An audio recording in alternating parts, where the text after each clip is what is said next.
6 weeks. That's how long I sat across breakfast tables and Sunday phone calls and casual conversations with my son, keeping my face perfectly neutral, while quietly moving chess pieces across a board he didn't even know he was sitting at. My attorney, my golf buddy, the only man outside of God who knew what I was about to do, called me 3 times that week alone. Paul, I'm telling you, his voice dropping like someone might be listening. This is either the smartest thing you've ever done, or the thing that ends your relationship with your son forever. There is no middle ground here. Ryan, I told him, there hasn't been a middle ground between me and that boy in 4 years. I'm just the last one to admit it. Ryan Baker does not go quiet often. That told me everything I needed to know about whether I was making the right call. Welcome back to Sweet Family Revenge, where every secret has a price, every betrayal has a consequence, and justice always finds its way home. Grab your snacks, get comfortable, and drop a comment below. If you're new here, hit that subscribe button, because in this family, you never want to miss what happens next. My name is Paul Herman, and before I tell you what my son did at that dinner table, before I tell you what happened in the 23 hours that followed, I need to tell you about Nora Walker. Because none of this makes sense without Nora. Nora Walker was 67 years old, 5 feet 2 inches tall, and the most formidable human being I have ever had the privilege of knowing. We met 20 years ago at a business conference in Chicago, where she was the keynote speaker, and I was the man in the third row who walked out of that room understanding money completely differently than he'd walked in. She became my mentor, then my friend, then the person whose opinion I valued above every other living soul. She passed 8 weeks before that dinner. Pancreatic cancer. Diagnosed in October, gone by January.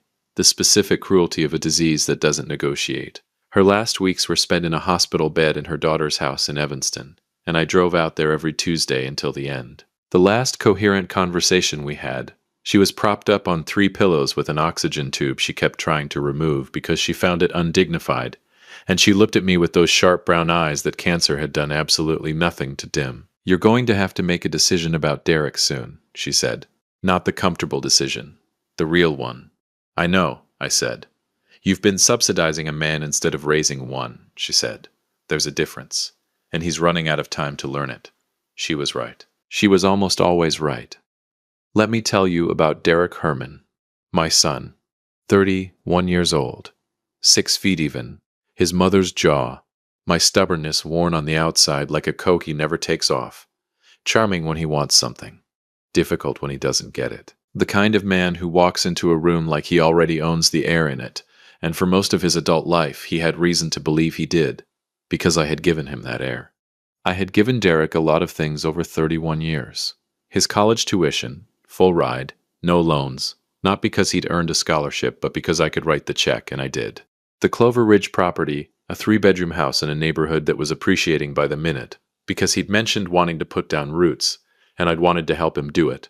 A car in 2018, co-signed without hesitation. A business venture with a college friend in 2021 that I'd funded to the tune of $22,000 and never mentioned again when it collapsed 6 months later.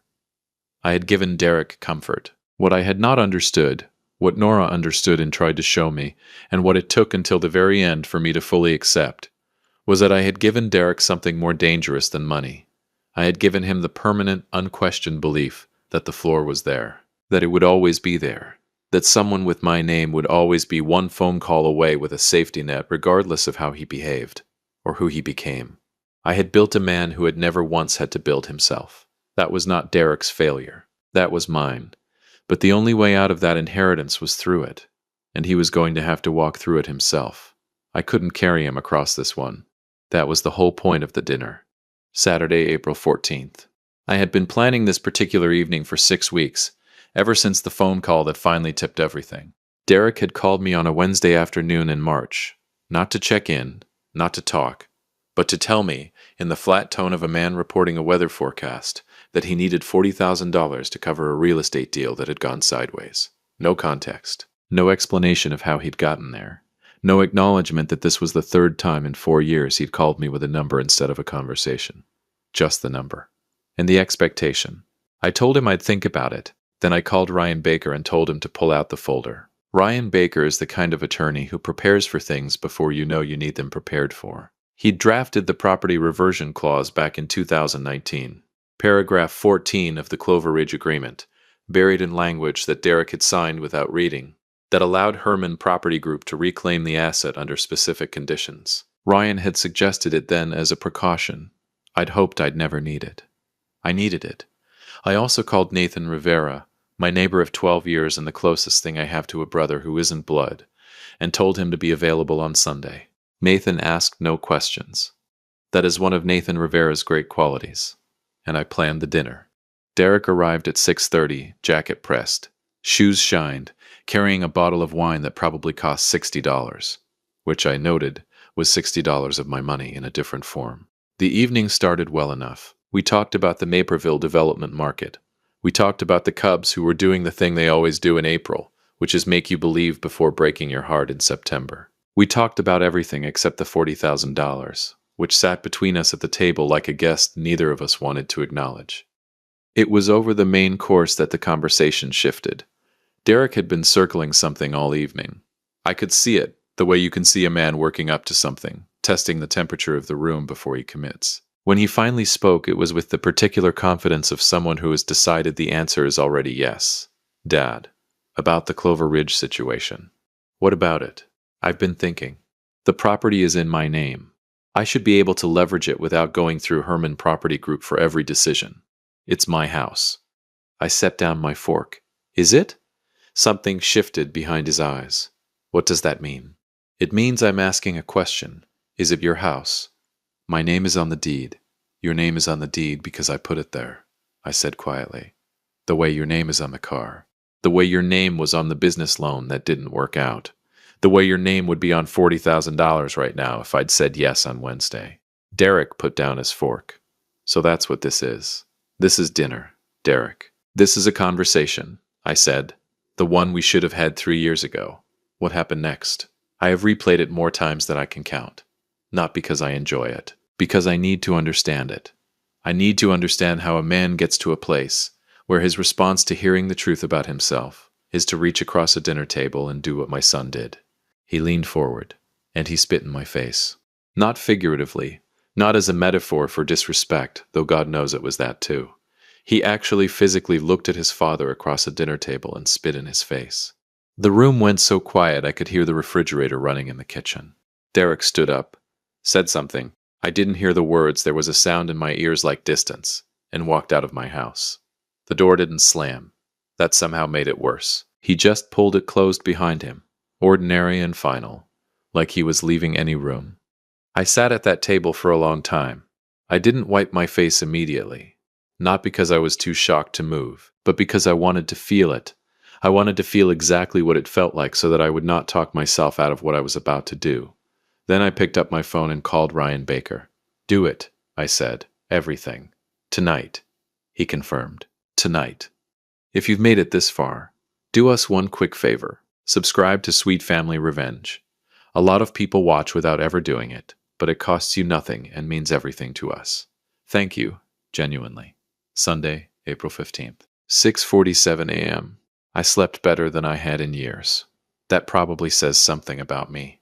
I'm not sure it's entirely flattering, but there is a specific peace that comes when you stop waiting for something to happen and start making it happen. I'd been bracing for that dinner for 6 weeks. Now it was done. The table was cleared. The pieces were in motion.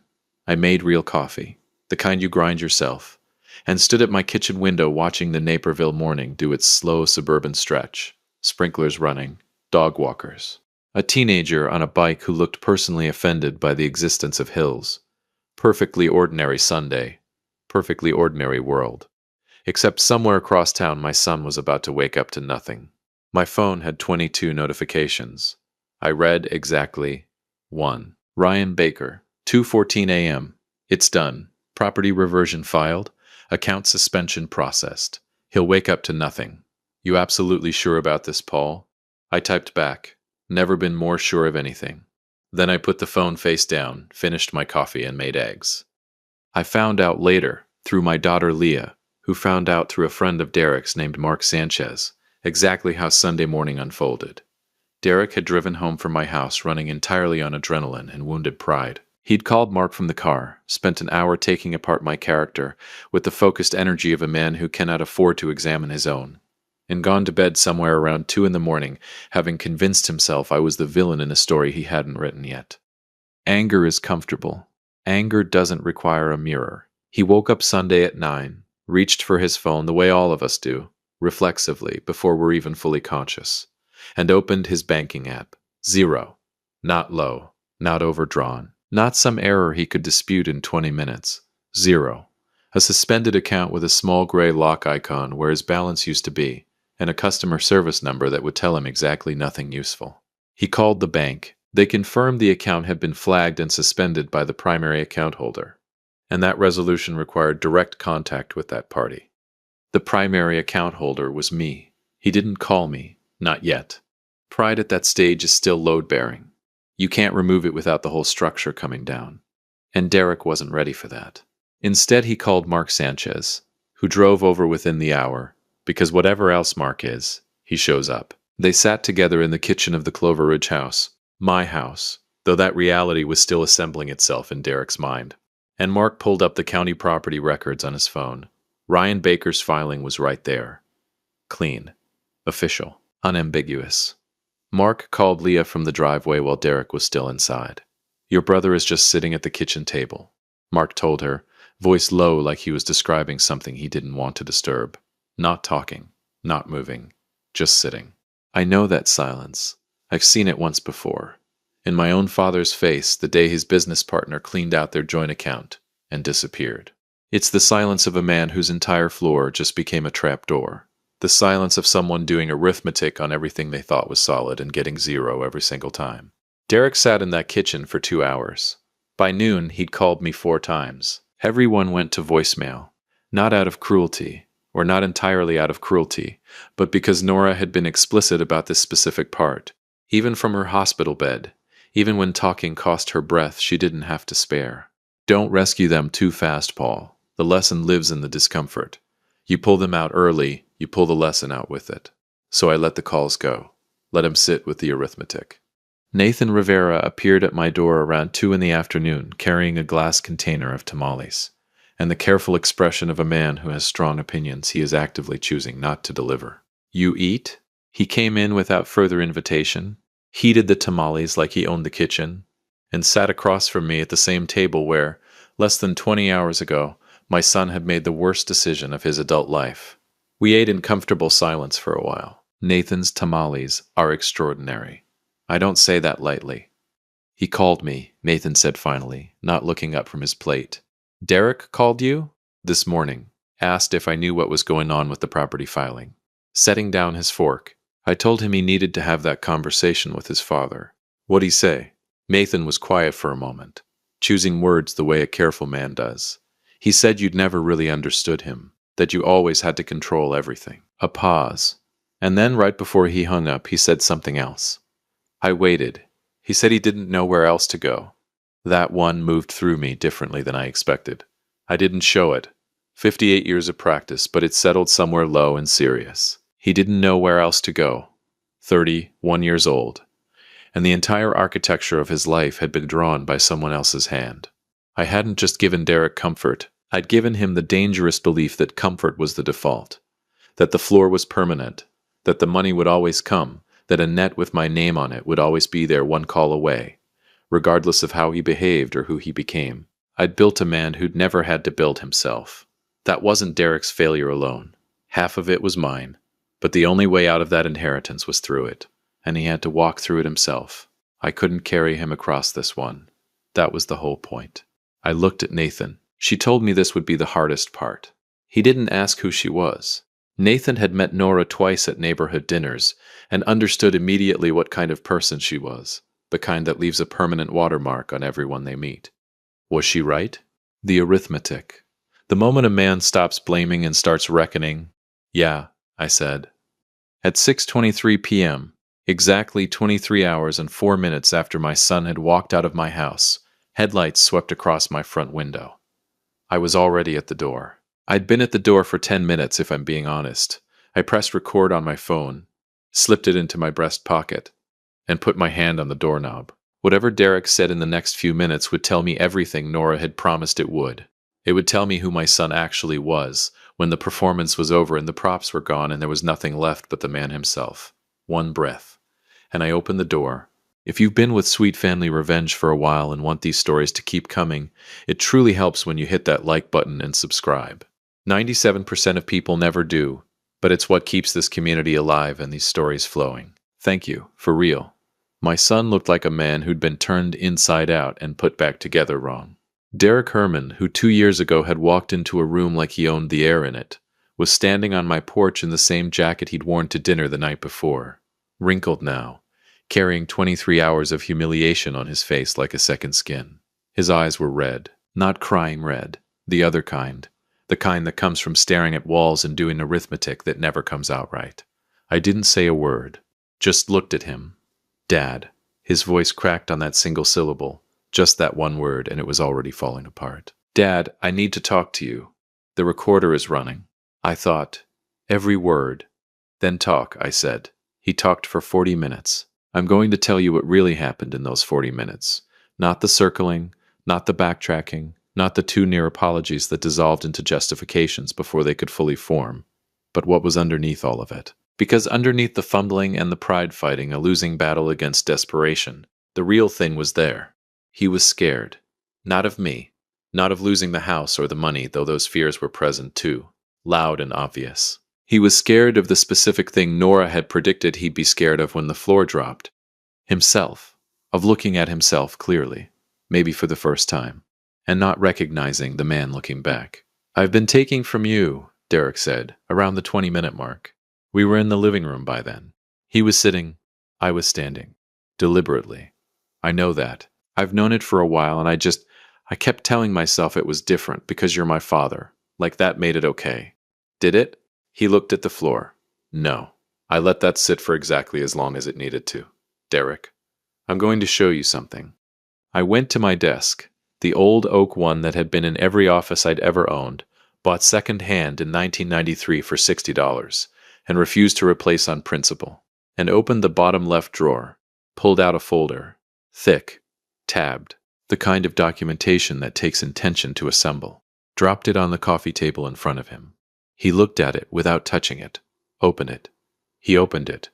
The first page was a spreadsheet, clean, itemized, going back 11 years, every deposit, every gift, every loan. The Clover Ridge property valued at current market, the car from 2018, the credit card covered twice without a word, the business venture funded to the tune of $22,000 that I'd never once brought up again when it collapsed.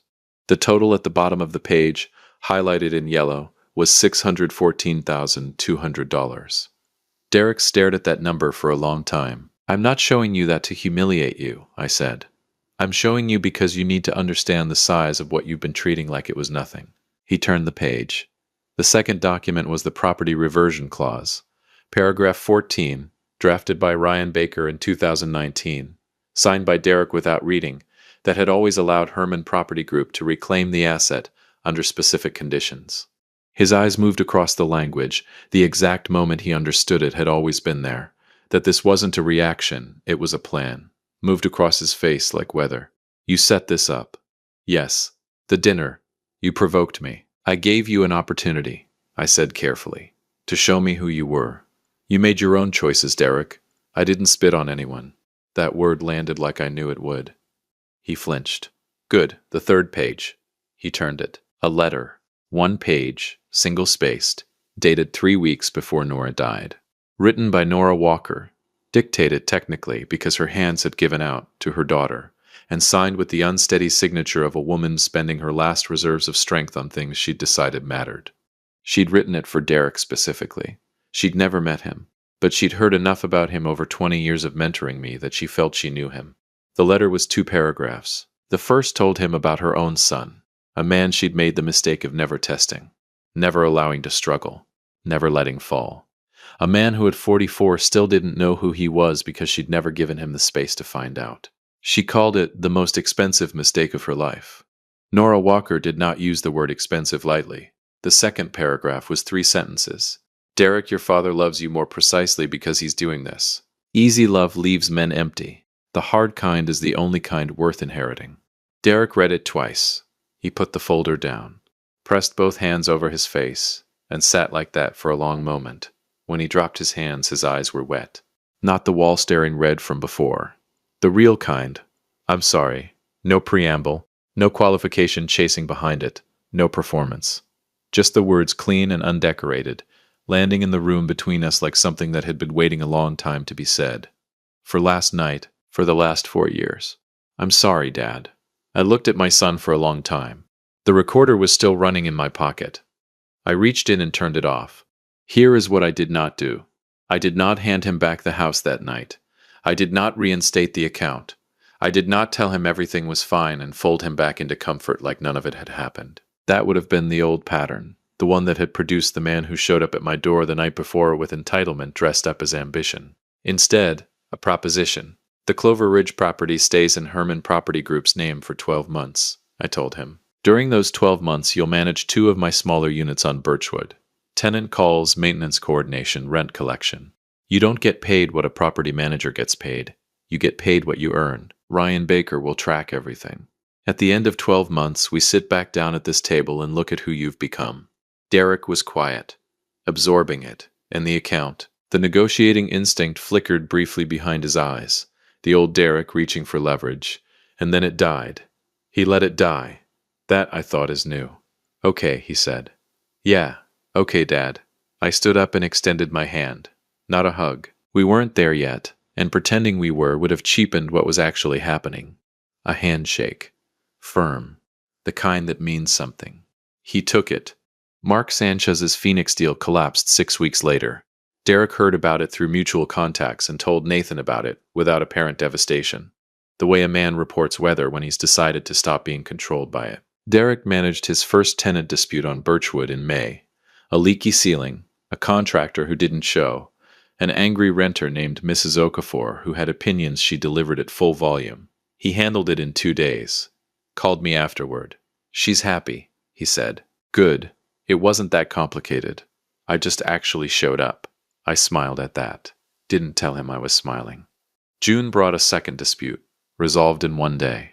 July brought a full unit turnover that Derek coordinated himself. Contractors, cleaning crew, new lease, everything. Ryan Baker called me after reviewing the paperwork. Your son, Ryan said, and there was something in his voice I hadn't heard before when he talked about Derek, is actually pretty good at this. I know, I said. You know. How do you know? Because I was watching for it. By September, Derek had saved enough from his property management earnings to put a down payment on a used truck. His own money, his own decision. Nobody's name on it but his. He called me the day he drove it home. It's a 2019 F-150, he said. Got a dent in the passenger door. Does it run? Perfectly. Then it's a good truck. He laughed. Not the performing laugh he'd used at dinners when he was trying to manage me. The real one. The one that sounds like a man comfortable in his own skin. That laugh right there was worth every difficult minute of the preceding 12 months. Saturday, April 14th. 12 months later, the same table, the same kitchen, the same 2 chairs, different men sitting in them. Derek arrived at 6:30, same time as a year ago, but everything else was different. No $60 bottle of wine purchased on borrowed confidence. He brought a 6-pack of decent beer, the kind you bring when you're being yourself rather than performing a version of yourself. His jacket wasn't pressed. His shoes weren't shined. He looked like a man who'd stopped audition for a role he already had. We ate, we talked about Birchwood, about Mrs. Okafor who had apparently become one of his most reliable tenants after their initial rocky start, about the F-150 with the dented passenger door that he'd now put 40,000 miles on. We talked about the Cubs, who were doing the thing again. We talked about Nora, and I told him things about her I'd never told anyone. And he listened the way a man listens when he understands he's receiving something valuable. Around 8 o'clock, I went to my desk. The old oak one. $60 in 1993. I pulled out a folder, thinner than the one from a year ago. One document. Ryan Baker had drafted it that week, per my instructions, after reviewing 12 months of Birchwood records and one conversation with Derek that Ryan had specifically requested and that Derek hadn't known was an evaluation. I put the folder on the table in front of my son. He looked at it. Something cautious moved across his face. Open it, I said. He opened it. 1 page. Clean language. The transfer of the Clover Ridge property from Herman Property Group to Derek James Herman. Free and clear, in perpetuity, no conditions, no clauses, no reversions. His name on the deed, this time because he'd earned it. Derek read it once, then again. Then he set it flat on the table and pressed both hands on top of it, and looked at me. His eyes were wet. Not the wall staring red from a year ago. Not the desperate kind. The grateful kind. The kind that means something good has happened and the person feeling it understands exactly what it cost. Dad, you did that, I said. I handed you a property before. This time you earned one. There's a difference, and you know what the difference feels like now. He nodded, couldn't speak for a moment. There's one more thing in the folder, I said. Back page. He turned to the back page. A photograph. Small. Taken at one of Nathan's neighborhood dinners a few years ago. A photo I hadn't known existed until Nathan found it in his phone last month and texted it to me without comment. Nora Walker sitting at a table laughing at something someone had said off camera. She looked like herself. Sharp. Present. Completely, permanently alive in that moment the camera caught. I'd had it printed for him. On the back, in my handwriting, I'd copied the last 2 lines of her letter. Easy love leaves men empty. The hard kind is the only kind worth inheriting. Derek held the photograph for a long time. Then he looked up at me. And for the first time in longer than I could remember, longer than the dinner, longer than the 4 difficult years before it, longer than the gradual drift that had brought 2 people who loved each other to a table where something unforgivable had happened. My son looked at me like I was his father, not his bank, not his safety net, not the man at the other end of a phone call with the number he needed, his father. I stood up, extended my hand. He stood up too, and then he did something he hadn't done since he was about 9 years old, standing in a hospital hallway after I'd had a minor procedure, and he'd been terrified in a way he didn't have the vocabulary for yet. He hugged me, not a performance hug, not the kind you give at the end of a dinner because it's the socially appropriate punctuation. The real kind, the kind that has weight in it. I put my arms around my son, and I thought about Nora Walker in a hospital bed in Evanston, with an oxygen tube she kept trying to remove, telling me there was no middle ground, and that I was the last one to admit it. She had been right. She had been right about everything. Ryan Baker called me the following Monday. I reviewed the transfer documents, he said. Everything is clean, effective immediately. A pause. You know, most people don't get to see if the gamble pays off this fast. It's not a gamble if you know your kid, I said. You didn't know him a year ago. No, I said. I knew who he could be. That's different. Ryan was quiet for a moment. Nora would have liked how this turned out. She knew how it would turn out, I said. She just needed me to catch up. Nathan came over that evening with tamales. Of course he did. And we sat on the back porch while the April light went golden and long across the yard. How'd it go? Nathan asked. He earned it, I said. Nathan nodded slowly, sipped his beer. Nora would say something wise right now, he said. She'd say she told me so, I said, and she'd be right. Nathan laughed. I laughed. And somewhere in that particular evening light, with the tamales going cold because neither of us was in a hurry, and the sound of the neighborhood doing its ordinary suburban things around us, I felt her. Not dramatically. Not as a vision or a voice. Just as a presence, warm and sharp-eyed and faintly amused. The way Nora Walker was always faintly amused by the things that turned out the way she'd said they would. I told you so, Paul. Yes, Nora. You did. Derek Herman manages 4 properties now. His own. 3 of mine, under a formal management agreement that Ryan Baker drew up, and that Derek negotiated. Actually negotiated line by line, knowing exactly what he was worth, and that he considers earned. The F-150 with the dented passenger door got replaced last fall with a newer model. He kept the dent story. Tells it to clients when he wants them to understand he's a man who knows the difference between what something costs and what it's worth. He calls me every Sunday, not with numbers. Just to talk. Last Sunday he called to tell me about a new tenant at Birchwood, a young woman, first apartment, nervous about the lease, asking a lot of questions. Derek had sat with her for an hour going through every line. She reminded me of myself, he said. The old version. The one who signed things without reading them. What'd you tell her? I told her to read everything, that the important stuff is always in the parts people skip. I smiled at my kitchen window. That's good advice. I had a good teacher, he said. I stood there after he hung up, Coffee in hand, Naperville morning doing its slow suburban stretch outside the window. Sprinklers, dog walkers, a teenager on a bike who looked personally offended by the existence of hills. Perfectly ordinary Sunday. The best kind. If you liked this story, join our community by hitting that like button and subscribing for more real, raw, and family-centered stories on Sweet Family Revenge. And as always, thank you, genuinely, for being part of this family.